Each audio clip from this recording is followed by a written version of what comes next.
Hello friend, तर स्वागत आहे तुमचं एका नवीन व्हिडिओमध्ये। तर फ्रेंड्स, रात्री जोरजोराने ढोलाचा आवाज यायला लागला। म्हटलं कुठं वाजतंय, जाऊन बघू। तर तिथे जाऊन पाहिलं तर एक बाई घुमत होती आणि एक छोटे राक्षस तिथे नाचत होते। नंतर मला माहिती पडलं ते सोंगाडे होते। मग काय, त्यांचे सर्व सोंग पाहून निघालो आम्ही घरी। मग काय फ्रेंड, सकाळी उठून लागलो सँडविच बनवायला। मग काय, असं मस्तपैकी गोल प्रकाराने कांदे कापून घेतले। मग त्याच्यानंतर टमाटा बी कापून घेतला। कांदे टमाटे कापल्या गेल्यानंतर काढत होतो मी ब्रेड।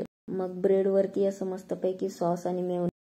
मग काय भाऊ, सँडविच असं वाटायला पाहिजे त्याच्यासाठी चीज घेऊन आलो तो। मग चीज पसरवलं त्याच्यावरती। मग काय, सँडविच खाऊन निघालो मी कामावर। मग दुकानावर पोहोचलो आणि पुरी शांती तिथे। यात्रा संपून गेली तर एकदम सर्व सुन सुन लागतंय। मग थोड्या वेळात ढोल ताशांचा आवाज यायला लागला। बाहेर जाऊन बघतो तर काय, आपले गणपती बाप्पा चालले होते। हे 11 दिवस कसे निघून गेले तेच समजलं नाही। मग काय फ्रेंड्स, आपल्या या दादाचं सेल्फी बूथचं स्टँड लावलेलं होतं ना, ते काढायला गेलो आम्ही।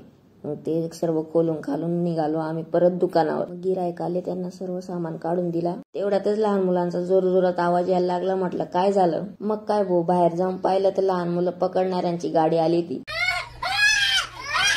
मग काय फ्रेंड, थोडा विषय होऊन गेला तर माझी अचानक तब्येत बिघडून गेली ती। मग काय, चौऱ्या डॉक्टरकडे सलाईन लावायला गेलो। मग सलाईन लावून थोडंसं बरं वाटायला लागलं। फ्रेंड्स, ही व्हिडिओ इथंच संपते। तुम्हाला व्हिडिओ आवडली असेल तर नक्की लाईक, कमेंट, शेअर करा आणि आपल्या अकाउंटला फॉलो करून घ्या।